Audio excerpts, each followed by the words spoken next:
বিখ্যাত ওলি হজরত শাহপরান রহমতুল্লা আলাইহে আউলিয়াকুল মধ্যমণি হজরত শাহজালাল রহমতুল্লা আলাইহের ভাগ্নী ছিলেন। তার পূর্বপুরুষগণ বোখারার অধিবাসী ছিলেন।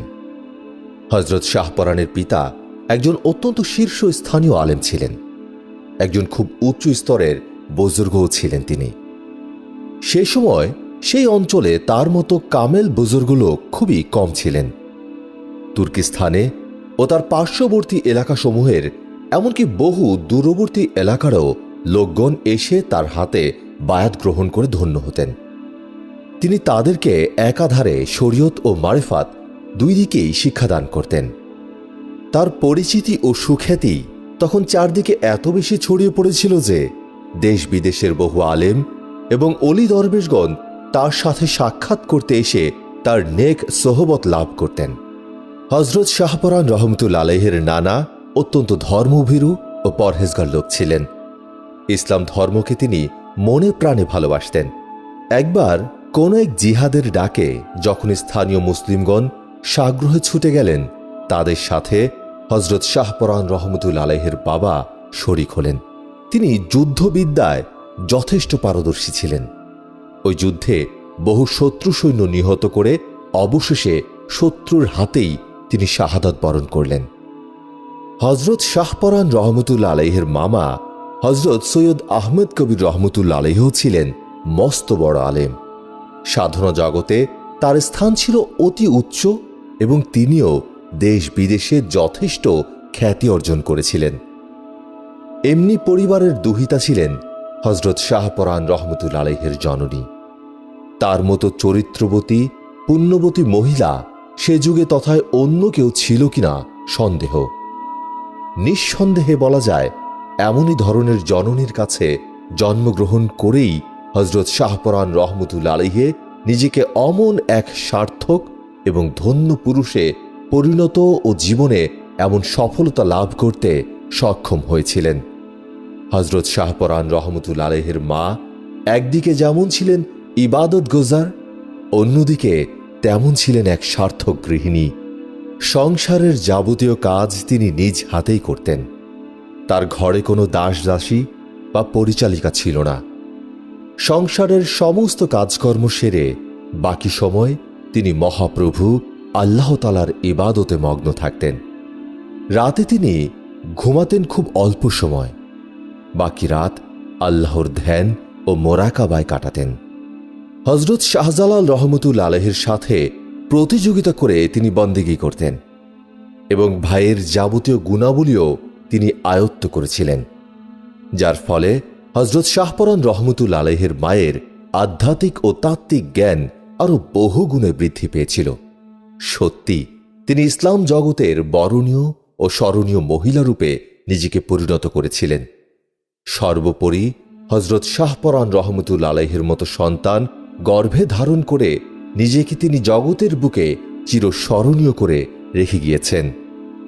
সাথে সাথে এ কথাও পরম সত্য যে হজরত শাহপরান রহমতুল্লা আলাইহির জীবনের এতটা সার্থকতার মূলে তার অবিরাম ও অক্লান্ত সাধনা যেমন কৃতিত্বের দাবিদার, ঠিক তাঁরই সাথে সাথে হজরত শাহপরান রহমতুল্লা আলাইহির পুণ্যশীলা জননীর পুত চরিত্র ও অনুপম গুণাবলীর প্রভাব ও পুত্রের জীবনে সাফল্য ও প্রতিষ্ঠা লাভের ক্ষেত্রে কম কৃতিত্বের দাবিদার নয়।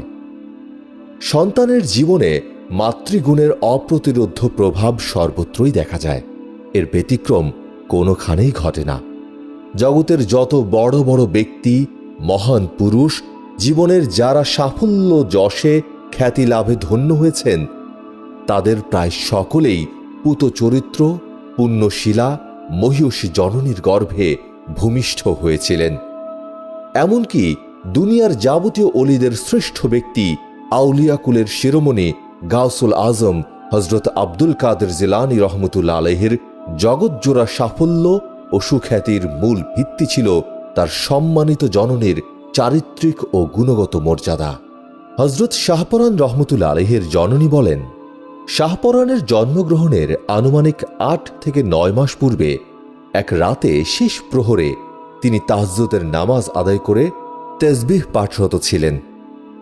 তাসবিহ পাঠ করতে করতে হঠাৎ তিনি ঘুমিয়ে পড়েছিলেন। এমন সময় ঘুমের ঘোরে তিনি একটি স্বপ্নে দেখলেন যে পূব আকাশে পূর্ণ চন্দ্রের ন্যায় বিরাট একটি তারকা উদিত হয়েছে, আর এর আলোর দীপ্তি ক্রমশ বৃদ্ধি পেতে পেতে আকাশের এক প্রান্ত থেকে অপর প্রান্ত পর্যন্ত ছড়িয়ে পড়েছে।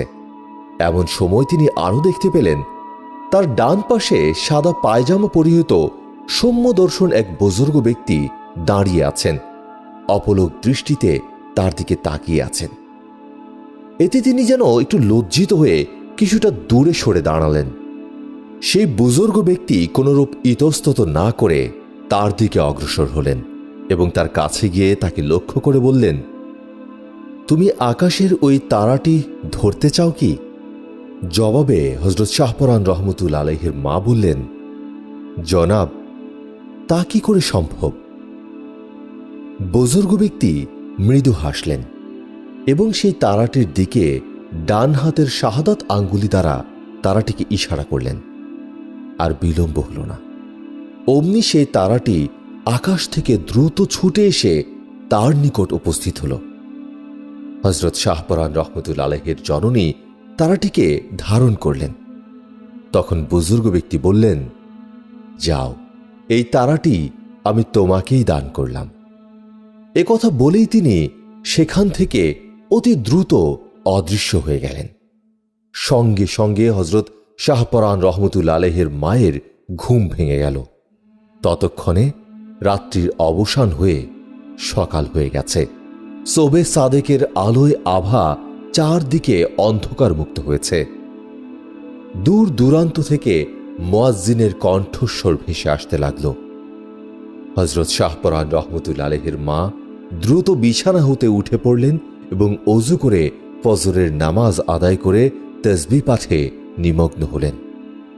কিন্তু আজ তাসবিহর মধ্যে তার মন যেন নিবিষ্ট হল না। মনের মধ্যে তার কেবলই তোলপাড় করতে লাগল রাতের সেই স্বপ্নের কথা। কি দেখলেন তিনি? আকাশ থেকে নক্ষত্র নেমে আসলো, আর তা তিনি নিজের করায়ত্ত করলেন। এটা কিসের ইঙ্গিত বহনকারী? কিছুই বুঝতে পারলেন না তিনি। এই স্বপ্নের রহস্য তাকে বড়ই ভাবিয়ে তুলল। মনে কেবলই প্রশ্ন জাগতে লাগল, এ স্বপ্ন কিসের ইঙ্গিত? কিছুক্ষণ পরে হযরত শাহপরান রহমতুল্লাহ আলাইহির পিতা মসজিদ থেকে নামাজ পড়ে ঘরে প্রত্যাবর্তন করলেন এবং ঘরে প্রত্যাবর্তন করার পর হযরত শাহপরান রহমতুল্লাহ আলাইহির মাতা তার স্বামীর নিকট এ অভূতপূর্ব স্বপ্নটির কথা খুলে বললেন। তিনি সমস্ত স্বপ্নের কথা শুনে হযরত শাহপরান রহমতুল্লাহ আলাইহির মাতাকে আশ্বস্ত করে বললেন, ভাবনার কিছু নেই, আল্লাহ তাআলার দরবারে শুকরিয়া জ্ঞাপন করো। এরূপ একটি স্বপ্ন দিবাগত রাতে আমিও দেখেছি। মনে হচ্ছে এটা অত্যন্ত উত্তম স্বপ্ন। নিশ্চয়ই আল্লাহ তাআলা তার এক শ্রেষ্ঠ আমানতের দায়িত্ব আমাদের উপর ন্যস্ত করতে চান, এটা তারই ইঙ্গিত মনে হয়। হযরত শাহপরান রহমতুল্লাহ আলাইহির মাতা জিজ্ঞেস করলেন, কি সেই শ্রেষ্ঠ আমানত? উপস্থিত ক্ষেত্রে স্বামী তার কোনো জবাব না দিয়ে নীরব রইলেন, কিন্তু ক্ষণকাল পরেই তিনি আত্মগতভাবে বলে উঠলেন, আল্লাহ তাআলা আমাকে ও তোমাকে সে দায়িত্ব যথাযথভাবে পালন করার তৌফিক দান করুন। তার নিকট আমাদের এই প্রার্থনা করাই কর্তব্য। তিনি তৌফিক না দিলে কি সাধ্য আমাদের যে তার প্রদত্ত আমানতের প্রতি আমরা যথাযথ কর্তব্য পালন করতে পারি?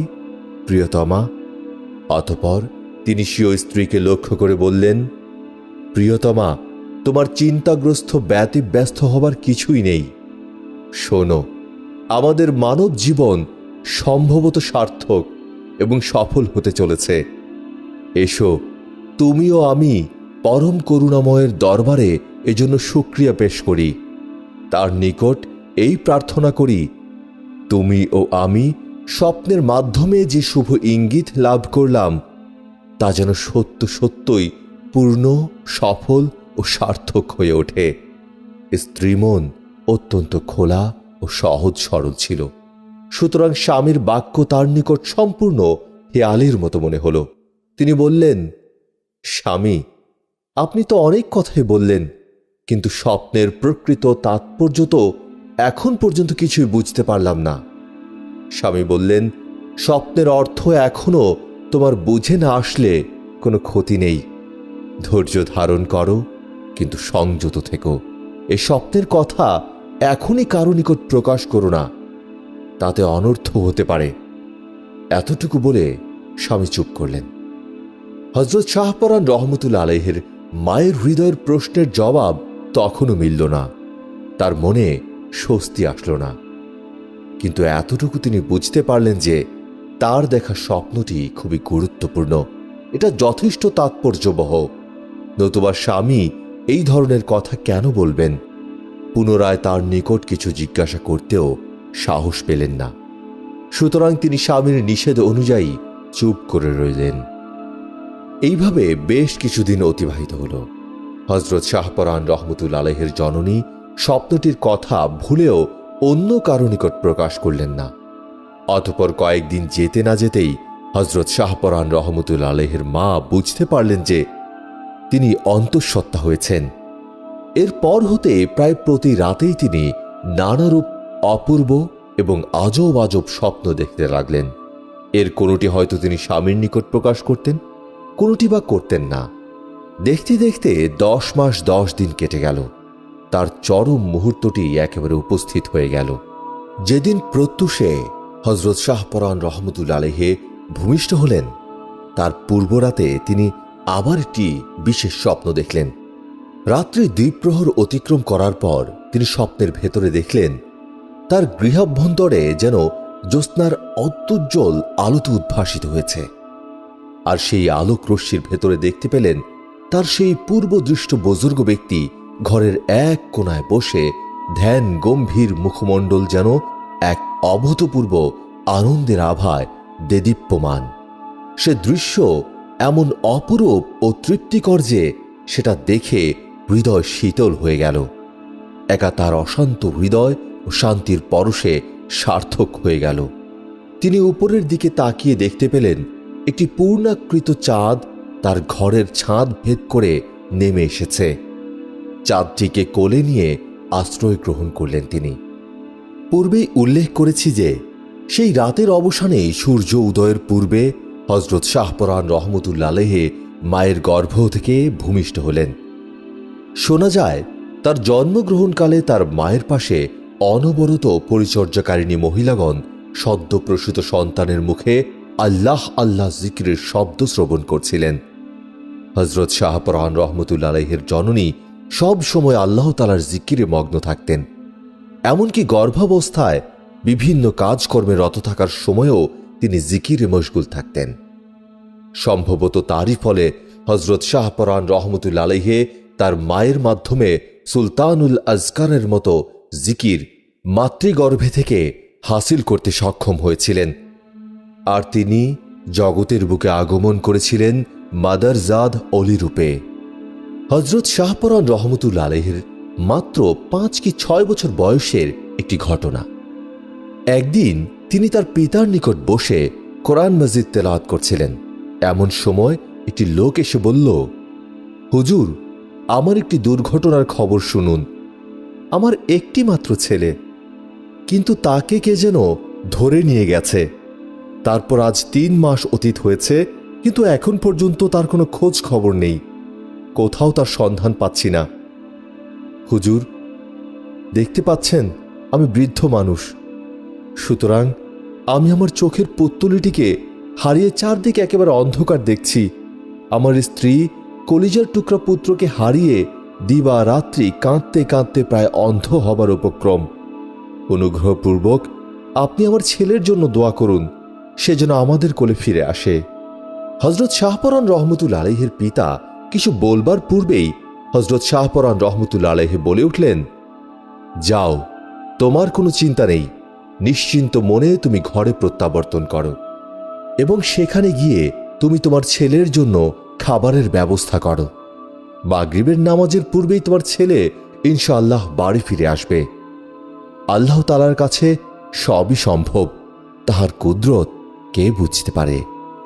বালক হযরত শাহপরান রহমতুল্লাহ আলাইহির এই কথার ভঙ্গির মধ্যে এমন কিছু ছিল যা তার বুজুর্গ পিতাকেও বিস্মিত করে তুলল। তিনি তার পুত্রকে জিজ্ঞেস করলেন, বাবা শাহপরান, তুমি এই ব্যাপারে এত নিশ্চিত হলে কি করে?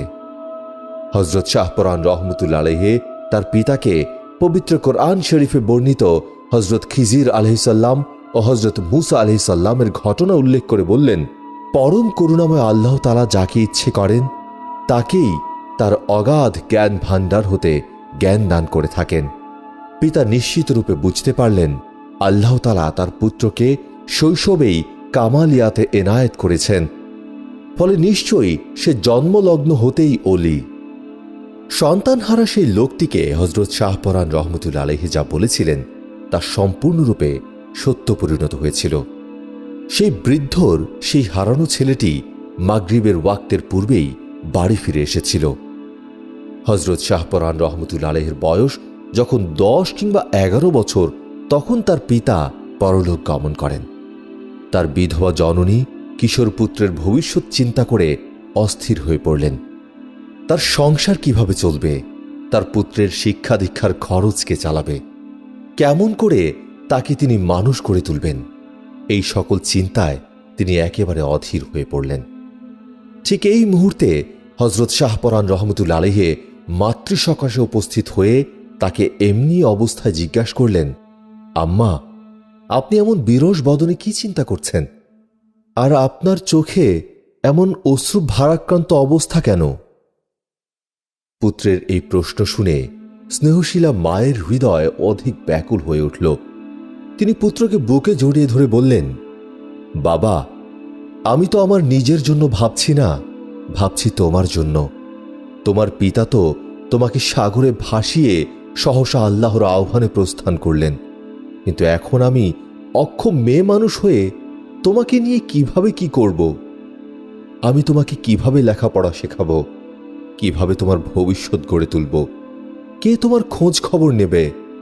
কে তোমার জীবনকে সুন্দর করে গড়ে তোলার দায়িত্ব গ্রহণ করবে?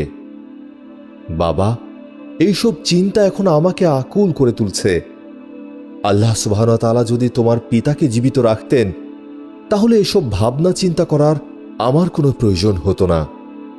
মায়ের মনের দুঃখ বিজড়িত কথাগুলো শুনে হযরত শাহপরান রহমতুল্লাহ আলাইহি তার বুকের আশ্রয় ছেড়ে উঠে দাঁড়ালেন। বললেন, মা, আপনি কি মনে করতেন আব্বাই ছিলেন আমাদের অবলম্বন? যাদের পিতা নেই তারা কি দুনিয়াতে বেঁচে থাকতে পারে না? তারা কি তাদের জীবন গড়ে তুলতে সক্ষম হয় না? পিতৃহারা সন্তানগণ সবই কি পিতার অভাবে স্রোতে ভেসে যায়? কই না তো। দেখছি এই জগতে হাজারো লাখো অসংখ্য পিতৃহীন লোক দুনিয়ায় বেঁচে আছে।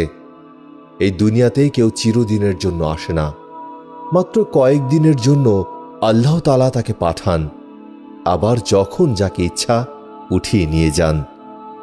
সেভাবে আমার পিতাকেও তিনি আমাদের নিকট থেকে নিয়ে গিয়েছেন, কিন্তু সেই জন্য যে আমার এই জীবন অচল হয়ে পড়বে, আল্লাহর বিধান তা নয়। দেখুন মা, আমি তো আব্বার বিদায় গ্রহণে নিজেকে মোটেই বিপদাপন্ন মনে করি না, কারণ আল্লাহ আমার আম্মাকে তো এখনো জীবিত রেখেছেন এবং তিনি তার স্নেহ ধারায় আমাকে ধন্য করছেন। পক্ষান্তরে যাদের উভয়কেই আল্লাহ তাআলা নিজের নিকট তুলে নিয়েছেন, তারা তো পার্থিব আশ্রয় হারিয়ে সম্পূর্ণ একা। তাদের তুলনায় আমার তো কোনো সমস্যাই নাই মা। আর একটি কথা ভেবে দেখুন, আরো কিছুদিন না হয় পিতা বেঁচে থাকলেন, কিন্তু তারপর একদিন না একদিন তো তাকে অবশ্যই চলে যেতে হতো। স্থায়ী হয়ে থাকতে তো এই জগতে কেউই আসে না, সকলেই সাময়িকভাবে আসছে আবার চলে যাচ্ছে। মাত্র 10-11 বছর বয়স পুত্রের মুখে এইসব কথা শুনে ও তার আল্লাহর প্রতি এরূপ অবিচল ভক্তি ও বিশ্বাস দেখে তার মা এক দৃষ্টে পুত্রের মুখের দিকে তাকিয়ে রইলেন। হৃদয়ের মধ্যে তার পুলকের বাণ ডাকল। তিনি ভাবলেন, সুদীর্ঘকাল চেষ্টা ও সাধনা করেও তিনি যা অর্জন করতে পারেননি, এই অপ্রাপ্ত বয়স্ক বালক তা অপেক্ষা অনেক কিছু অনায়াসে হাসিল করেছে। পুত্র গৌরবে তার বুক ভরে গেল। পুত্রের প্রতি স্নেহশীল জননীর সেই দিনকার দোয়া বিফল হয়নি, বরং তা পরিপূর্ণভাবে সফল হয়েছিল। ফলে হজরত শাহপরান রহমতুল্লাহ আলাইহি জগতের বুকে একজন শীর্ষস্থানীয় অলি আল্লাহ রূপে পরিগণিত হয়েছিলেন। হজরত শাহপরান রহমতুল্লাহ আলাইহি জন্মগত অলি ছিলেন। মাতৃগর্ভে থাকাকালেই সুলতানুল আজগার হাসিল হয়েছিল। সুলতানুল আজগার হল এমনই এক জ্ঞানের অনুভূতি যার সর্বোচ্চ সোপানে আরোহণ করলেও মানুষের জ্ঞানের পিপাসা মেটে না, বরং ক্রমশই এটা প্রবল থেকে প্রবলতর হতে থাকে। সুতরাং তিনি জাহেরি ইলমে পূর্ণ পারদর্শিতা অর্জন করার পর ইলমে মারিফাতের উচ্চ পর্যায়ের জ্ঞান লাভের জন্য উন্মুখ হয়ে পড়লেন। অধীর হয়ে উঠলেন তিনি এই উদ্দেশ্যে। হজরত শাহপরান রহমতুল্লাহ আলাইহির সত্য পিপাসু মনের ভেতরে মাহবুবে মাওলার প্রেমের আগুন দাও দাও করে জ্বলে উঠল। নিশাপুরে বাস করতেন শাহ আমিন নামক একজন বুজুর্গ দরবেশ। তার জীবন যাপন পদ্ধতি ছিল একজন উদ্ভ্রান্ত মারজুকের অনুরূপ, তাই লোকজন তাকে মজনু আমিন বা পাগলা শাহ আমিন নামে সম্বোধন করত। তার কোনো নির্দিষ্ট ঠিকানা ছিল না। তিনি কোথায় থাকেন, কি কাজ করেন, কখন কোথায় যান, আবার হঠাৎ কোথা থেকে এসে পড়েন তা যেমন কেউ বলতে পারত না, তেমন তা জানার জন্য কারো মাথা ব্যথাও ছিল না। রাস্তায় চলার সময় একাকী আপন মনে বিড়বিড় করে তিনি কি যেন পড়তেন, আবার কখনো কখনো একা একা হেসে উঠতেন।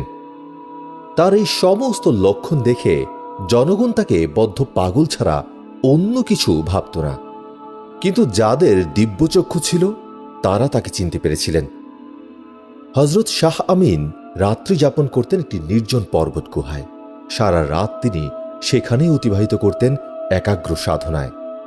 রাতে তার কোনো নিদ্রার বালাই ছিল না। প্রিয় মাহবুব মাওলার উপাসনা ও ধ্যান ধারণাই ছিল তার ঘুমের বিকল্প। রাত এভাবেই কাটিয়ে দিতেন। দিনের ভাগেও তিনি ধ্যান নিবিষ্ট থাকতেন। তাই দিনেরও বেশিরভাগ সময় তার গুহার ভেতরেই কাটত। এভাবে গুহাবাস করে করে 2-3 সপ্তাহ পর তিনি বাহিরে আসতেন। তখন তিনি আত্মপরিচয় গোপন রাখার জন্য সর্বতোভাবে চেষ্টায় থাকতেন। একদিন একটি ঘটনা ঘটল। হজরত শাহ আমিন তার নির্দিষ্ট পর্বত গুহায় বসে নিবিষ্ট চিত্তে ধ্যানমগ্ন রয়েছেন। তার শিষ্যগণও তাকে বেষ্টন করে চতুর্দিকে মোরাকাবা করছিলেন। এমন সময় হঠাৎ করে তিনি কিছুটা রুক্ষ স্বরে বলে উঠলেন, হতভাগা আসছে না কেন, হতভাগা আসছে না কেন? মোরাকাবা শেষে মুরিদগণ একে অপরের সাথে বলাবলি করতে লাগল যে মোরাকাবার মধ্যে হুজুর কারো কথা বলছিলেন যে সে আসছে না কেন। হজরত শাহ আমিন মুরিদদেরকে ধমকের সুরে বললেন, তোমাদের সে ব্যাপারে কোনো কিছু জানার প্রয়োজন নেই, তোমরা চুপ থাকো। এই ঘটনার কয়েকদিন পূর্বেকার একটি ঘটনা। হজরত শাহপরান রহমতুল্লাহ আলাইহি একদিন রাতে মসজিদে এশার নামাজ পড়ে কোরআন মজিদ তেলাওয়াত শুরু করলেন। নিথর নিঝুম রাত, কোথাও কোনো জনমানুষের এতটুকু সাড়া শব্দ ছিল না। মসজিদে যে 2-1 লোক থাকে তারাও সকলে নিদ্রামগ্ন হয়ে গেলেন। একটি লোকও কোনোখানে জেগে নেই। মনে হচ্ছে যেন সমগ্র পৃথিবীটাই বুঝি তখন ঘুমন্ত। শুধু মাঝে মাঝে মাত্র একটি পাখি রাতের সেই গভীর নিস্তব্ধতাকে ভেদ করে 2-1 বার কিচিরমিচির করে উঠছে, ঘুমন্ত পুরীর মৌনতা ভাঙানোর চেষ্টা করছে হয়তোবা। এই পরিবেশে সমধিক একাগ্রতার সাথে হজরত শাহপরান রহমতুল্লাহ আলাইহি আল্লাহর বাণী পাঠে একেবারে তন্ময় হয়ে গিয়েছিলেন। বাইরে কোনো কিছুতেই তার এতটুকু মাত্র মনোযোগ বা খেয়াল ছিল না। এমনই অবস্থায় সেই গভীর ঘন নিস্তব্ধতা ভেদ করে হঠাৎ একটি আওয়াজ আসলো তার কানে। আওয়াজটি তিনি কিছুতেই বুঝতে পারছিলেন না। কোরআন শরীফের পাতা বন্ধ করে তিনি চারদিকে তাকিয়ে দেখলেন, কিন্তু না, কোথাও কেউ নেই, কাউকে দেখাও যাচ্ছে না। মসজিদের বাইরেও কোনো লোকের সাড়া পাওয়া গেল না। তিনি অবাক বিস্ময়ে ভাবতে লাগলেন, মসজিদের ভেতরে কোনো লোক দেখা যাচ্ছে না, বাইরে কোনো লোকের সাড়া শব্দ নেই, তাহলে এই কথা কে বলল? শেষ পর্যন্ত তিনি কিছু ভেবে না পেয়ে তিনি চিন্তা করলেন এটা তার মনের খেয়াল মাত্র, নতুবা কোনো লোকজন নাই, কে কথা বলবে। কিন্তু বিষয়টি রেখে দিলেই তো আর হলো না। বিষয়টি যে তাকে ভাবিয়ে তুলল। ওই দিনের মতো তার পরদিনও তিনি গভীর রাতে সেই একই কথা শুনতে পেলেন। সঙ্গে সঙ্গে তিনি চারদিকে দৃষ্টিপাত করলেন। কিন্তু কাউকে দেখতে পেলেন না। তখন কোরআন শরীফ বন্ধ করে দ্রুত বাইরে বেরিয়ে মসজিদের চারপাশে ঘুরে দেখলেন, কিন্তু কোনো কিছুই দেখা গেল না। তখন তিনি মনে মনে বললেন, এটা কোনো জিনের মুখের কথা নয় তো। যা হোক, গভীর উৎকণ্ঠার সাথে তিনি এ ব্যাপারটি অনুধাবনের চেষ্টা করলেন। তৃতীয় রাতের ঘটনা। হযরত শাহপরান রহমতুল্লাহ আলাইহি ওই দিনও গভীর ও মনোযোগের সাথে কোরআন শরীফ পাঠ করছিলেন। আল্লাহ পাকের পবিত্র বাণীর অপূর্ব প্রভাবে তিনি প্রায় তন্ময় এবং আত্মবিস্মৃত হয়ে পড়ছিলেন। কিন্তু সহসা একটি আওয়াজ ধ্যান নিবিষ্টতা ভঙ্গ করল। তিনি তার চোখ উঠিয়ে দেখতে পেলেন, মোটা কম্বলে আপাদমস্তক আবৃত জনৈক ব্যক্তি মসজিদের ভেতরে পায়চারি করছিলেন। হযরত শাহপরান নরম কণ্ঠে বললেন, হযরত, কে আপনি? এখানে কি করছেন? আগন্তুক তার কথার জবাব না দিয়ে বলল, আগামীকাল তুমি নিশাপর গমন করিও, সেখানে গেলেই তোমার প্রশ্নের জবাব মিলিবে। অতি গম্ভীর অথচ প্রশান্ত কণ্ঠে এই কথা বলে আর মুহূর্তকাল অপেক্ষা না করে সেই লোকটি মসজিদ থেকে বেরিয়ে গেলেন এবং গভীর অন্ধকারের মধ্যেই পথ চলা শুরু করলেন। হযরত শাহপরান রহমতুল্লাহ আলাইহিও সেই মুহূর্তে তার পশ্চাতে ছুটলেন, কিন্তু বেশি দূর আর যেতে পারলেন না। কিছু দূর যাবার পরই একটি খামের আড়ালে পড়লেন। সামনে তাকিয়ে দেখলেন, আকাশের তারকার অস্পষ্ট আলোকে পথ দেখা যাচ্ছে, কিন্তু সেই ব্যক্তিকে আর কোথাও দেখা যাচ্ছে না। তার চলার পথ মিলিয়ে গেল। কিন্তু কিছুক্ষণ ধরে হযরত শাহপরান রহমতুল্লাহ আলাইহি এদিক সেদিকে বহু দৌড়াদৌড়ি করলেন, কিন্তু সেই আগন্তুকের আর কোনো সন্ধান পেলেন না। হযরত শাহপরান রহমতুল্লাহ আলাইহি একেবারে বিস্ময়াবিভূত হয়ে পড়লেন। তিনি এ অতর্কিত ঘটনাটির কোনো কিছুই বুঝে উঠতে পারলেন না। তার মনে কেবলই প্রশ্ন জাগল, কে এই আগন্তুক, আর তার কথার রহস্যটাই বাকি। নিশাপুর গেলে তার কথার রহস্যোদ্ঘাটিত হবে, এটাই বা কিভাবে সম্ভব? সেই রাতে তিনি আর ঘুমাতে পারলেন না। সারা রাত তিনি শুধু কোরআন মাজিদ তেলাওয়াত করলেন। কোরআন শরীফ পড়তে পড়তে ফজরের নামাজের আজানের পূর্বে তিনি একটু হালকাভাবে ঘুমিয়ে পড়েছিলেন। এমন সময় তিনি এক স্বপ্ন দেখলেন। এক পাগলবেশী লোক বিস্তীর্ণ প্রান্তরের রৌদ্রতপ্ত বালুকার উপর শুয়ে রয়েছেন। তিনি হযরত শাহপরান রহমতুল্লাহ আলাইহিকে বললেন, তুমি সেই পাগলবেশী লোকটিকে দেখে অবহেলাভরে অন্যত্র চলে যেও না। সে তোমার সহিত কর্কশ ও নিষ্ঠুর ব্যবহার করবে, কিন্তু তুমি তার ব্যবহারে ক্ষুব্ধ বা বিরক্ত হইও না। তাতে কিন্তু তোমার সকল চেষ্টা বিফল হয়ে যাবে। তাই তোমাকে আমি সতর্ক করে দিলাম, সে তোমার সাথে যত কর্কশ ব্যবহারই করুক না কেন, তুমি তাকে কিন্তু কোনো কিছুতেই ছেড়ে যেও না। তাহলে তোমার মনোবাসনা সিদ্ধ হবে না। আর আমার এই উপদেশ অনুযায়ী যদি তুমি তাকে মজবুতভাবে ধরে থাকতে পারো, তাহলে নিঃসন্দেহে তোমার আশা সফল হবে। ফজরের আজানের আওয়াজ কানে পৌঁছাবা মাত্র হযরত শাহপরান রহমতুল্লাহ আলাইহির ঘুম ভেঙে গেল। তিনি জেগে উঠলেন। এ সময় তিনি বুঝতে পারলেন যে গত রাত্রের ঘটনাটা নিশ্চয়ই কোনো অলৌকিক ব্যাপার নয়, বরং কোনো বিরাট উদ্দেশ্য সাধনের জন্য স্বয়ং আল্লাহ তাআলার ইশারায় এটা হয়েছে। হযরত শাহপরান রহমতুল্লাহ আলাইহি মন স্থির করলেন। আর কোনরূপ ইতস্তত করা যায় না। আল্লাহ পাকের ইশারায় তার প্রতি যে আহ্বান এসেছে, অবিলম্বে তাতে সাড়া দেওয়া কর্তব্য, নতুবা তারই লোকসান হবে, অন্য কারো নয়। অযথা বিলম্ব না করে আজই তিনি যাত্রা করবেন। যেই কথা সেই কাজ।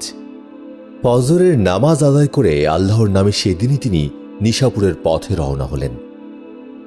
হযরত শাহপরান রহমতুল্লাহ আলাইহি না জানি কার এক অজানা আহ্বানে সাড়া দিয়ে নিশাপুরের উদ্দেশ্যে ছুটে চললেন।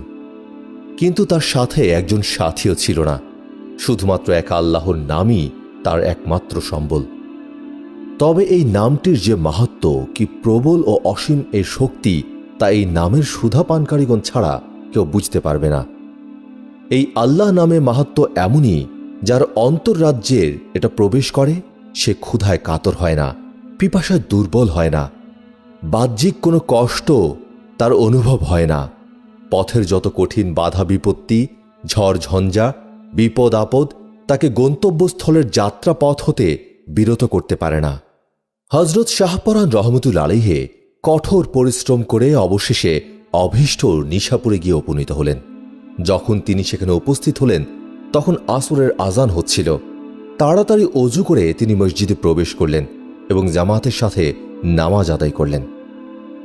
দীর্ঘ পথ পাড়ি দিয়ে ক্ষুধা তৃষ্ণায় হযরত শাহপরান রহমতুল্লাহ আলাইহি তখন প্রায় ক্লান্তি এবং শ্রান্তিতে দেহ অসাড় হয়ে আসছিল, কিন্তু তিনি কঠোর প্রতিজ্ঞা করেছিলেন নিশাপুরে পৌঁছে যতক্ষণ পর্যন্ত তিনি সেই দরবেশের সাথে সাক্ষাৎ না করবেন ততক্ষণ পর্যন্ত কোনো খাবার তিনি গ্রহণ করবেন না, কোনো বিশ্রামও তিনি নেবেন না।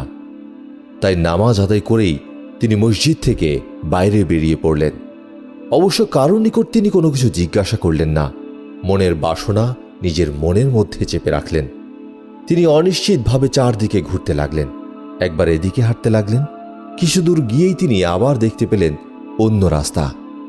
বালুময় প্রান্তরের বুকে পাগল বেশি এক ব্যক্তি আকাশের দিকে দৃষ্টিপাত করে শায়িত রয়েছেন, আর তার মুখ দিয়ে কি যেন বিড়বিড় শব্দ শোনা যাচ্ছিল। লোকটির পাশে পানি ভর্তি একটি পাত্র রাখা। হযরত শাহপরান রহমতুল্লাহ আলাইহির মন এবং বাহ্যিক দৃষ্টি লোকটির দিকে আকৃষ্ট হল। তিনি আর কোনো দিকে কোনো খেয়াল না করে সোজা তাঁর কাছেই গেলেন এবং তার কাছে পৌঁছাবা মাত্র তিনি তার দিকে তাকাতেই তার মন বলে উঠল, তিনি এত দুঃখ কষ্ট স্বীকার করে যার উদ্দেশ্যে নিশাপুর আগমন করেছেন, নিশ্চয়ই তিনিই এই দরবেশ। আর তিনি যা কিছু লাভ করবার আশা পোষণ করেছেন তা সম্ভবত এই দরবেশের কাছেই আছে। তার মনে হতে লাগল নিশ্চয়ই তিনি সফল হয়েছেন। হযরত শাহপরান রহমতুল্লাহ আলাইহি সেই দরবেশের কাছে গিয়ে শ্রদ্ধাবনত চিত্তে নম্র কণ্ঠে তাকে সালাম জানালেন। সেই দরবেশ বাহ্যত তাকে সালামের জবাব দিলেন না বটে, কিন্তু এ সময় তার দিকে একবার চোখ ফিরিয়ে দৃষ্টিপাত করলেন। আবার তিনি চোখ বুজে আপন মনে বিড়বিড় করতে লাগলেন। কিন্তু একটু পরেই দরবেশ তার মুখের দিকে পুনরায় একবার দৃষ্টিপাত করলেন। এইবার তিনি তার নিকটস্থ পানির পাত্রটি হযরত শাহপরান রহমতুল্লাহ আলাইহির হাতে অর্পণ করলেন। হযরত শাহপরান রহমতুল্লাহ আলাইহি এক নিঃশ্বাসে এর সবটুকু পানি পান করলেন। তার মনে হল তিনি যেন বেহেশতের অনুপম শারাবান তহুরা পান করছিলেন। এটা পান করা মাত্র তার ক্ষুধা তৃষ্ণা এক নিমিষে দূর হয়ে গেল। দেহের শ্রান্তি, ক্লান্তি ও দৌর্বল্য, অবসাদ আর মোটেই রইল না। দেহ মনে তিনি যেন এক অপূর্ব সজীবতা ও উৎফুল্লতা অনুভব করতে লাগলেন। ক্ষণকাল পরে দরবেশ ঠিক এক পাগলের ভঙ্গিতে উঠে দাঁড়ালেন এবং কোনো কথাবার্তা না বলে একদিকে হাঁটতে শুরু করলেন। হযরত শাহপরান রহমতুল্লাহ আলাইহি অবাক হলেন, কিন্তু কিংকর্তব্য বিমূঢ় হলেন না। নির্ভীকভাবে তিনিও দরবেশের পেছনে চলতে লাগলেন। কিছুদূর যাবার পরে দরবেশ সহসা হযরত শাহপরান রহমতুল্লাহ আলাইহিকে প্রচণ্ড বেগে এমন এক ঘুষি মারলেন যে তিনি তার বেগ সামলাতে না পেরে মাটিতে বসে পড়লেন। ব্যথায় কোঁকড়িয়ে উঠলেন। এইবার দরবেশ বেশ কিছু দূর পথ হাঁটলেন। ডানে বামে বা পশ্চাৎ দিকে কোনো দিকেই না ফিরে তিনি নিচের দিকে দৃষ্টি রেখে এক ধ্যানে বহু পথ অগ্রসর হলেন। কিন্তু কিছুক্ষণ পর তিনি আবার পেছন দিকে ফিরে দেখলেন হযরত শাহপরান রহমতুল্লাহ আলাইহি একইভাবে তার সাথে চলছেন। চোখের পলকে দরবেশ ছুটে এসে হযরত শাহপরান রহমতুল্লাহ আলাইহিকে পদাঘাত করলেন, যাতে তিনি প্রায় 4 থেকে 5 হাত দূরে ছিটকে পড়লেন। প্রচণ্ড পদাঘাতে তিনি অত্যধিক ব্যথা পেলেন, কিন্তু সে ব্যথার লক্ষণ তিনি বাইরে প্রকাশ করলেন না। এই ধরনের অবাঞ্ছিত অভদ্রাচরণের মানুষের ক্রোধান্বিত হওয়া অগ্নিমূর্তি ধারণ করবার কথা, কিন্তু হযরত শাহপরান রহমতুল্লাহ আলাইহি ক্রুদ্ধ হবার বদলে মনে মনে বলতে লাগলেন, আমার প্রতি যে ব্যবহারই করা হোক না কেন, আমি কিছুতেই আপনার পিছু ত্যাগ করব না। আমি শেষ পর্যন্ত দেখব পরিণতি কি দাঁড়ায়, ফলাফল কোথায় গিয়ে উপনীত হয়। বস্তুত হযরত শাহপরান রহমতুল্লাহ আলাইহির মনে নিশ্চিত রূপে এইরূপ ধারণা সৃষ্টি হয়েছিল যে দরবেশের এই বাহ্যিক আচরণ নিশ্চয়ই কোনো উদ্দেশ্যমূলক। হযরত শাহপরান রহমতুল্লাহ আলাইহি লাথির আঘাতে এত ব্যথা পেয়েছিলেন যে তিনি মাটি থেকে উঠে দাঁড়াবার ইচ্ছা থাকলেও সহজে উঠতে পারছিলেন না। হঠাৎ দরবেশ কি জানি কি মনে করে নিজের অজান্তে এসে হাত বাড়িয়ে দিলেন। হাত বাড়িয়ে তাকে টেনে তুললেন এবং পরম স্নেহের সাথে তার সারা গায়ের ধুলামাটি নিজের হাতেই মুছে দিলেন। অতঃপর তিনি নিজেই এক দয়াদ্রচিত্ত পিতার ন্যায় হজরত শাহপরান রহমতুল্লাহ আলাইহের হাত ধরে স্বীয় আস্তানায় একটি পর্বত গুহার মুখে গিয়ে পৌঁছালেন। আর এই দরবেশই হচ্ছেন হজরত শাহ আমিন। হজরত শাহ আমিন হজরত শাহপরান রহমতুল্লাহ আলাইহিকে গুহার ভেতরে প্রবেশ করতে বললেন। হজরত শাহপরান রহমতুল্লাহ আলাইহি গুহার ভিতরে প্রবেশ করলেন। সেখানে গিয়ে তিনি দেখতে পেলেন কতিপয় লোক সেখানে জিকিরে মশগুল। তিনি তখন বুঝতে পারলেন যে এই পর্যন্ত গুহাই উক্ত দরবেশের আস্তানা তথা মারিফাতপন্থীদের এক অতি মূল্যবান ঘাঁটি। আশ্চর্য ব্যাপার এই যে গুহার ভেতরে প্রবেশ করে হজরত শাহপরান রহমতুল্লাহ আলাইহি অনুভব করলেন যে বাইরের সেই দরবেশ এখন সম্পূর্ণ আলাদা মানুষ। তার সেই প্রচণ্ড মূর্তির বদলে এখন ফুটে উঠেছে নমনীয়তা। মনে হচ্ছে এজন্য সম্পূর্ণ এক অন্য মানুষ, কিছুতেই ইনি সেই দরবেশ নন। এই পরিবর্তনের কারণ যে কি হজরত শাহপরান রহমতুল্লাহ আলাইহি আর তা বুঝতে বাকি রইল না। দরবেশের অবস্থা ও আচরণ প্রথম দেখাতেই তিনি যা অনুমান করেছিলেন এটা তাই সত্যিকারভাবে তার সম্মুখেই প্রমাণিত হল। দরবেশ তার পাশে রাখা পানির পাত্র হতে কিছু পানি হজরত শাহপরান রহমতুল্লাহ আলাইহির মাথায় ঢেলে দিলেন। তারপর তাকে কিবলামুখী করে বসিয়ে বাম হাত দিয়ে তার চোখ দুটো চেপে ধরলেন এবং ডান হাত দিয়ে তার পিঠে সজোরে 7টি থাপ্পড় মারলেন। এক একটি থাপ্পড় মারছিলেন আর তার সাথে সাথে হজরত শাহপরান রহমতুল্লাহ আলাইহির দৃষ্টিশক্তি প্রসারিত হয়ে এক একটি আসমান পর্যন্ত পৌঁছে যাচ্ছিল। এইভাবে একে একে 7টি থাপ্পড়ের মধ্য দিয়ে সপ্ত আসমানের সকল দৃশ্য উন্মুক্ত হয়ে হজরত শাহপরান রহমতুল্লাহ আলাইহির চোখের সামনে এসে গেল। 7 আসমানের সব কিছুই তিনি পরিষ্কারভাবে দেখতে লাগলেন। শুধু তাই নয়, দেখতে দেখতে অন্তরিক্ষে অবস্থিত আলেমে নাসুত, আলেমে মালাকুত প্রভৃতি স্থানসমূহ তিনি অবলোকন করলেন। এক পর্যায়ে তিনি আরশে মুআল্লা অবলোকন করে ভাবের আবেশে ভেঙে পড়লেন। আকুল কান্নায় সারা রাত এইভাবে কেটে গেল। তারপর ভোর হল। চারদিকে দূর দূরান্তে ফজরের আজান ধ্বনিত হল। উক্ত পর্বত গুহার অদূরেই একটি মসজিদ ছিল। দরবেশ হজরত শাহপরান রহমতুল্লাহ আলাইহিকে মসজিদে নামাজ পড়তে যেতে বলে নিজে যেন কোথায় চলে গেলেন। সারাদিন আর তিনি গুহায় প্রত্যাবর্তন করলেন না। হজরত শাহপরান রহমতুল্লাহ আলাইহি দিবাভাগে আর গুহায় ফিরে আসলেন না। মাগরিবের নামাজের পরে তারা উভয়ে গুহাভ্যন্তরে ফিরে এলেন এবং পরস্পরের মধ্যে সাক্ষাৎ হল। রাত জিকির আজগার ও মোরাকাবা মোশাহাদার মধ্যেই কেটে গেল। তৃতীয় রাত্রটিও একইভাবে অতিবাহিত হল।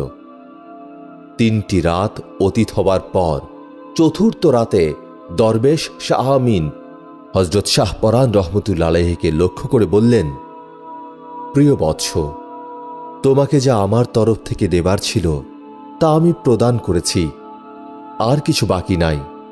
অতএব তুমি নিজের গ্রহণীয় পথ অবলম্বন করতে পারো। তোমার সম্পর্কে আমার কর্তব্য শেষ। মুর্শিদের দরবার হতে বিদায় গ্রহণ। হজরত শাহপরান রহমতুল্লাহ আলাইহির নিকট দরবেশ শাহ আমিনের এই নির্দেশ যেন একটি শেলের মতো বুকে বিঁধছিল। এইরূপ কঠিন মন্তব্য তিনি আশাই করতে পারেননি। তার মনে এরূপ বাসনা ছিল যে এই কামেল দরবেশের সান্নিধ্যে বেশ কিছুদিন অবস্থান করে তার নেক সহবত দ্বারা নিজেকে সার্থক ও সুন্দর করে গড়ে নিয়ে জীবন ধন্য করে তিনি মুর্শিদের নিকট হতে বিদায় নেবেন। তাই হজরত শাহপরান রহমতুল্লাহ আলাইহি ক্রন্দন বিজড়িত কণ্ঠে বললেন, হুজুর, অনুগ্রহপূর্বক এ অধমকে দরবারে আরো কিছুদিন থাকতে দিন। মন চাইছে না এমন শীঘ্রই আপনার পুণ্য খেদমত হতে বঞ্চিত হই। অতএব হুজুর, আপনার এ অধম খাদেমের প্রতি এতটুকু কৃপার নজর করুন। হজরত শাহ আমিনের নির্দেশাবলী ছিল অনড় এবং অটল। তিনি অতি গম্ভীর ও প্রশান্ত কণ্ঠে বললেন, শাহপরান, তা হয় না। আমার প্রতি তোমার সম্পর্কে যা নির্দেশ ছিল তা পালন করেছি। এর বাইরে কোনো কিছুই করার ক্ষমতা আমার নেই। মহান মালিক তোমার জন্য যে ব্যবস্থা করে রেখেছেন তোমাকে সে অনুসারেই চলতে হবে। তোমার উপর তিনি যে গুরুদায়িত্ব অর্পণ করবেন, তোমাকে সে দায়িত্ব অবশ্যই পালন করতে হবে। অতএব তুমি এখান থেকে বিদায় গ্রহণ করো। আমি তোমার জন্য দোয়া করছি। আমার এখনো অনেক কাজ বাকি আছে শাহপরাণ, সেগুলি আমাকে সমাধা করতে হবে। একটি কথা স্মরণ রেখো, যেন কোনো অবস্থায় এবং যে কোনো ক্ষেত্রে আল্লাহর মর্জিকেই প্রাধান্য দেবে। দেখবে তাতে সকল সমস্যা ও সকল অসুবিধা দূরীভূত হবে। এইবার তুমি যাও, আমি তোমাকে আল্লাহর হেফাজতে সোপর্দ করে দিলাম। পীরের নির্দেশ অমান্য করার উপায় ছিল না। পীরের কাছ থেকে বিদায় নিয়ে তিনি বাইরে বেরিয়ে এলেন এবং ভাবতে লাগলেন এখন তিনি কোন পথ অবলম্বন করবেন। একবার তার ইচ্ছে হল লোকালয়ে ফিরে গিয়ে মানুষকে সত্যের পথে আহ্বান করবেন এবং মারিফাতে ইলাহির শিক্ষা প্রদান করবেন, কিন্তু আবার সেই ইচ্ছা পরিত্যাগ করলেন। তার অন্তরে ভেসে উঠল স্বীয় পীর হজরত শাহ আমিনের কার্যক্রমের দৃশ্যগুলি। তিনি বুঝতে পারলেন যে লোকালয়ে অবস্থান করলে বহু সমস্যা আছে, সাধনার পথে বহু বিপত্তির সম্মুখীন হতে হয় ও তাতে পদে পদে বিপদের সম্ভাবনা। আর এজন্যই তো হজরত শাহ আমিনকে ওইভাবে আত্মগোপন করে চলতে হচ্ছে। এই সমস্ত কথা মনে হওয়ার সঙ্গে সঙ্গে লোকালয়ে যাবার বাসনা বিসর্জন দিয়ে নির্বাসনে উত্তম মনে করলেন এবং নিশাপুরের অদূরেই এক জঙ্গলে গিয়ে বসতি স্থাপন করলেন। তার এই গোপন সাধনা এবং নিবিড় ইবাদতের মধ্যে বহু বছর অতীত হয়ে গেল। দুনিয়াতে কেউ জানতে পারল না যে হজরত শাহপরাণ রহমতুল্লাহ আলাইহি কোথায় আছেন।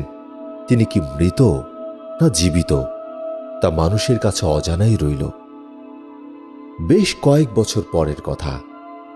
হজরত শাহজালাল রহমতুল্লাহ আলাইহি তখন আধ্যাত্মিক জগতের বেলায়েত লাভ করে হিন্দুস্তানের অধিবাসীদেরকে ইসলামের পথে আহ্বান জানাতে সেখানে যাবার জন্য উদ্যোগ গ্রহণ করলেন। হজরত শাহপরাণ রহমতুল্লাহ আলাইহিও মামার সাথে সেখানে যাওয়ার জন্য রওনা হলেন। হজরত শাহজালাল রহমতুল্লাহ আলাইহি লক্ষ্য করলেন যে তার এই স্নেহের ভাগ্নে ইতিমধ্যেই বাতিনি জগতের উচ্চ মার্গে আরোহণ করেছেন। তিনি এখন আর কোনো সাধারণ পর্যায়ে নাই, কামালিয়াতের উচ্চ শিখরে এখন তার স্থিতি। অতএব তিনি ভাগনার এ কৃতিত্বে পরম আনন্দিত হলেন। হজরত শাহজালাল রহমতুল্লাহ আলাইহি যখন সিলেট আসছিলেন, তখন পথে হজরত খাজা নিজামউদ্দিন আউলিয়া রহমতুল্লাহ আলাইহির সম্মানিত মেহমান হিসেবে কয়েকদিন তিনি দিল্লিতে তার খানকায় অবস্থান করছিলেন। অতঃপর যখন তিনি হজরত খাজা সাহেবের নিকট থেকে বিদায় গ্রহণ করলেন, তখন খাজা নিজামউদ্দিন আউলিয়া তাকে সম্মানের নিদর্শন স্বরূপ এক জোড়া কবুতর উপহার দিলেন। হজরত শাহজালাল রহমতুল্লাহ আলাইহি সিলেট এসে সেই কবুতর জোড়া দিল্লির খাজা সাহেব প্রদত্ত উপহারের স্মৃতি রক্ষার উদ্দেশ্যে লালন পালন করতে লাগলেন। ফলে ক্রমাগত উক্ত কবুতরের বংশ বৃদ্ধি পেয়ে বিরাট এক ঝাঁক কবুতরে পরিণত হল। হজরত শাহজালাল রহমতুল্লাহ আলাইহি এর কবুতরগুলির প্রতি সকলেরই দুর্বলতা থাকলেও তার নিজের ভাগ্নে হজরত শাহপরাণ রহমতুল্লাহ আলাইহির কিন্তু ওই জাতীয় দুর্বলতা মোটেই ছিল না। তিনি এই ধরনের সংস্কারকে কুরেওয়াজ মনে করতেন আর প্রতিদিনই একটি করে কবুতর জবাই করে খেয়ে ফেলতেন, কিন্তু কবুতরের পালকগুলো তিনি রেখে দিতেন। কিছুদিন পরে হঠাৎ একদিন কবুতরগুলির প্রতি হজরত শাহজালাল রহমতুল্লাহ আলাইহির দৃষ্টি পড়ল। তিনি দেখলেন কবুতরের সংখ্যা পূর্বাপেক্ষা অনেক কম। তখন তিনি খাদেমদেরকে এর কারণ জিজ্ঞেস করলে তারা তার নিকট ঘটনা খুলে বলল। শুনে তিনি জনৈক খাদেমকে বললেন, শাহপরাণকে ডেকে নিয়ে আসো। হজরত শাহপরাণ রহমতুল্লাহ আলাইহি তখন নিজ হুজরায় মোরাকাবা করছিলেন। খাদেম গিয়ে বললেন, আপনাকে হুজুর সাহেব তলব করেছেন। খাদেমের কথা শুনে হজরত শাহপরাণ রহমতুল্লাহ আলাইহি অন্য কোনো কথা না বলে কেবল বললেন, হুজুরের কতটি কবুতর কম পড়িয়াছে? খাদেম বললেন, তা সঠিকভাবে তো বলতে পারছি না, তবে যা দেখা যাচ্ছে তাতে মনে হচ্ছে প্রায় 1000 দেড়েক কবুতরের মধ্যে মাত্র 100 দেড়েক কবুতরের বেশি নাই। হজরত শাহপরাণ রহমতুল্লাহ আলাইহি বললেন, তুমি একটু অপেক্ষা করো, আমি কবুতরগুলি ফেরত দিচ্ছি। একথা বলেই তিনি হুজরার এক পাশে রক্ষিত পালকগুলি এনে একটা দরজার সামনে দাঁড়িয়ে বাতাসে উড়িয়ে দিয়ে বললেন, যাও, আল্লাহর হুকুমে তোমরা হযরত শাহজালাল রহমতুল্লাহ আলাইহির দরবারে উড়ে চলে যাও। আল্লাহর কি অসীম কুদরত! হযরত শাহপরান রহমতুল্লাহ আলাইহির নির্দেশ মাত্র এক একটি পালক এক একটি জীবন্ত কবুতরে পরিণত হওয়ার মতো ঝাঁক বেঁধে হযরত শাহজালাল রহমতুল্লাহ আলাইহির দরবারের সম্মুখে উপস্থিত হল। হযরত শাহজালাল রহমতুল্লাহ আলাইহি এই আশ্চর্য ঘটনা দেখে বিস্মিত হলেন যে তার ভাগ্নে এমন উচ্চ পর্যায়ে পৌঁছে গিয়েছে, এতদিন এটা দেখবার মতো তার সুযোগ হয়নি। তাই আজ এই ঘটনা প্রত্যক্ষ করে তিনি একদিক থেকে যেমন আনন্দিত হলেন, অন্যদিক থেকে আবার দুঃখ বোধও করলেন। তার দুঃখিত হবার কারণ ছিল এই যে, এইভাবে কারামত প্রকাশ করা আউলিয়াদের রীতি বিরুদ্ধ। এর দ্বারা মানুষ হেদায়েত লাভ করবার বদলে ব্যক্তির প্রতি বেশি আকৃষ্ট হয়। তখন মূল লক্ষ্যটি যা মুখ্য ছিল তা গৌণ হয়ে পড়ে ও গৌণ বস্তুটি মুখ্য হয়ে পড়ে। তার দ্বারা মানুষের কোনো ফায়দা সাধিত হয় না। একদিন এক নির্জন মুহূর্তে তিনি ভাগ্নে শাহপরান রহমতুল্লাহ আলাইহিকে ডেকে নিয়ে বললেন, বাবা, আমি অত্যন্ত সন্তুষ্ট হয়েছি তোমার আধ্যাত্মিক উন্নতি অবলোকন করে, কিন্তু তুমি যেভাবে কারামত প্রদর্শন করলে তা ঠিক হয়নি। কেননা জনসাধারণ এর দ্বারা বিভ্রান্ত হতে পারে।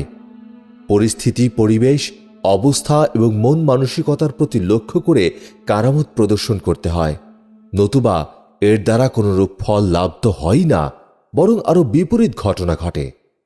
যেমন হযরত মুসা আলাইহিস সালাম ও কাফির ফিরাউনের ঘটনাটাই ভেবে দেখো।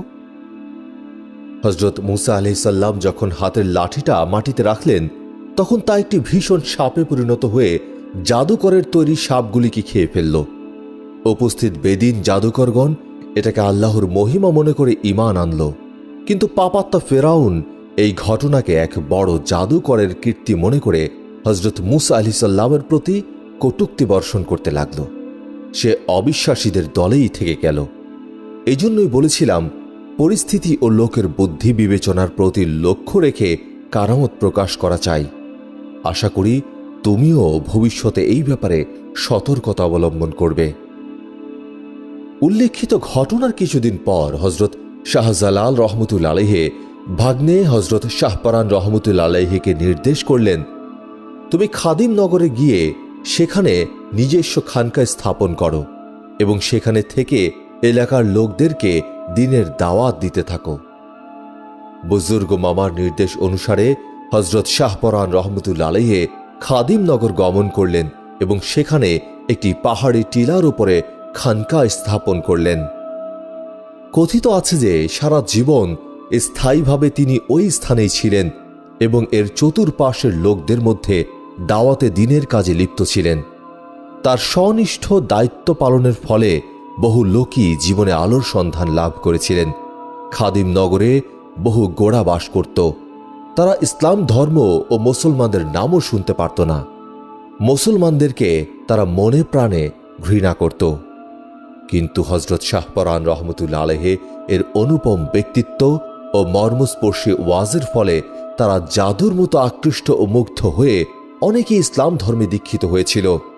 হযরত শাহপরান রহমতুল্লাহ আলাইহি তার বুজুর্গ মামা হযরত শাহজালাল রহমতুল্লাহ আলাইহির সঙ্গী হিসাবে সিলেট এসেছিলেন। তার নির্দেশে দ্বীন প্রচারের কাজে সিলেট জেলার বিভিন্ন স্থানে কর্মরত ছিলেন, আর সে কাজে তিনি যথেষ্ট যোগ্যতার পরিচয় দেন। বহু বিধর্মী হিন্দু তার চেষ্টা ইসলাম ধর্মের সুশীতল ছায়ায় আশ্রয় গ্রহণ করে ও বহু সংখ্যক মুসলমান তারই মাধ্যমে এলমে মারিফাতের অমীয় সুধা পান করে কামালিয়াত হাসিল করে। হযরত শাহপরান রহমতুল্লাহ আলাইহির সম্পর্কে এতটুকু ছাড়া আর বেশি কিছু জানা যায়নি। কতদিন তিনি জীবিত ছিলেন, জীবনে বিয়ে করেছিলেন কিনা এবং করলে কোনো সন্তান সন্ততি রেখে গিয়েছেন কিনা, সেসব বিষয়ে কোনো বর্ণনা কোথাও দেখা যায় না। তার মাজার শরীফের পরিচয় ও নিদর্শন অবশ্য পাওয়া যায়। হযরত শাহজালাল রহমতুল্লাহ আলাইহির দরগাহ হতে আনুমানিক 5 মাইল দূরে একটি টিলার উপরে হযরত শাহপরান রহমতুল্লাহ আলাইহির মাজার অবস্থিত। মাজার শরীফ সম্পর্কিত বহু প্রবাদ ও জনশ্রুতি প্রচলিত রয়েছে। হজরত শাহজালাল রহমতুল্লাহ আলাইহির মাজারের মতো এই মাজারকেও লোকজন বহু ভক্তি ও শ্রদ্ধার সাথে দেখে থাকে। সারা বছর ভরে লোকজন এই মাজার জিয়ারত করে। একবার এক সুবিখ্যাত চিত্রশিল্পী নিছক ছবি তোলার উদ্দেশ্য নিয়ে সদল বলে সিলেট গেলেন। তাদের সে কাজ সমাধা হবার পর দলের লোকজন দলপতির কাছে অনুমতি চাইল যে চলুন আমরা হজরত শাহজালাল রহমতুল্লাহ আলাইহি ও হজরত শাহপরান রহমতুল্লাহ আলাইহির মাজার শরীফ জিয়ারত করে যাই। তাদের দলপতি সম্মত হয়ে সঙ্গী সহ প্রথমে হজরত শাহজালাল রহমতুল্লাহ আলাইহির মাজার জিয়ারত করলেন। তারপর তারা সকলে মিলে হজরত শাহপরান রহমতুল্লাহ আলাইহির মাজার অভিমুখে রওনা হলেন। এই মাজার শরীফ যে টিলার উপর অবস্থিত তা প্রধান সড়ক থেকে বেশ কিছু দূরে, তবে সর্বসাধারণ ও জিয়ারতকারীদের যাতায়াতের সুবিধার জন্য প্রধান সড়ক থেকে উক্ত মাজারস্থ টিলার পাদদেশ পর্যন্ত ছোট্ট একটি শাখা পথ রয়েছে। যারা মাজার শরীফ জিয়ারত করতে যায় তারা প্রচলিত নিয়ম অনুসারে সেই টিলার পাদদেশে পায়ের জুতা খুলে রেখে তারপর মাজারে আরোহণ করেন। কিন্তু দলপতি নিজে কিছুটা তাচ্ছিল্যবশত পায়ের জুতা খুললেন না। তিনি জুতা পরেই টিলায় উঠে গেলেন। জনৈক খাদেম সেটা লক্ষ্য করে বললেন, জনাব, অলির মাজারে জুতা পায়ে দেওয়া নিষেধ। যেহেতু বেয়াদবির শামিল, অতএব আপনি জুতা খুলে রাখুন। তার কথায় দলপতি কিছুটা অবজ্ঞার হাসি হেসে বললেন, আগে বললেন না কেন? তাহলে তো আমার পা দুখানাই নিচে রেখে আসতাম। দলপতির এই মনোভাব ও মুখের উক্তি প্রকারান্তে আল্লাহর অলির প্রতি অশ্রদ্ধারই নামান্তর। সম্ভবত এটা আল্লাহ পছন্দ করেননি। সেই শিল্পী বৃন্দ ট্যাক্সিতে চড়ে মাজার জিয়ারতে এসেছিলেন। ফিরবার কালে দলপতি অন্য সবাইকে ট্যাক্সির ভেতরে বসিয়ে সকলের শেষে নিজে উঠে ঠাসাঠাসির কারণে স্বীয় পা দুখানা বাইরে ঝুলিয়ে বসেছিলেন। ট্যাক্সির কপাটটা খোলা ছিল। বড় রাস্তায় গিয়ে পা ভেতরে নিয়ে কপাট বন্ধ করে দেবেন এরূপই তার খেয়াল ছিল। কিন্তু ছোট রাস্তা অতিক্রম করবার সময় ট্যাক্সি বড় রাস্তায় পৌঁছাবার পর দলপতির পা দুখানা ভেতরে নেবার সময় হল না। এর পূর্বেই একদিক থেকে দ্রুতগামী একটি ট্রাক এসে একেবারে ট্যাক্সির গা ঘেঁষে চলে গেল, যার ফলে শিল্পী দলপতির ঝুলানো পা দুখানি দেহ থেকে বিচ্ছিন্ন হয়ে গেল। সঙ্গে সঙ্গে দলপতি সংজ্ঞাহীন হয়ে ট্যাক্সির ভেতরে পড়ে গেলেন। সেই মুহূর্তেই তাকে হাসপাতালে নেওয়া হলো। অনেকক্ষণ পর সংজ্ঞা ফিরে আসলে তিনি স্বীয় পায়ের দিকে তাকিয়ে চমকে উঠলেন এবং এই কথাটি ভালোভাবে বুঝতে পারলেন যে মাজারস্থ টিলার ওপর আরোহণকালে তিনি খাদেমকে লক্ষ্য করে যে ব্যঙ্গোক্তিটি করেছিলেন, এই ঘটনাটি তারই পরিণতি ছাড়া আর কিছুই নয়। এই ধরনের ঘটনা নাকি হজরত শাহপরান রহমতুল্লাহ আলাইহির মাজারকে কেন্দ্র করে আরও বহু ঘটেছে। এ কারণেই উক্ত মাজার শরীফকে সাধারণ লোকজন জালালি মাজার নামে আখ্যায়িত করেন।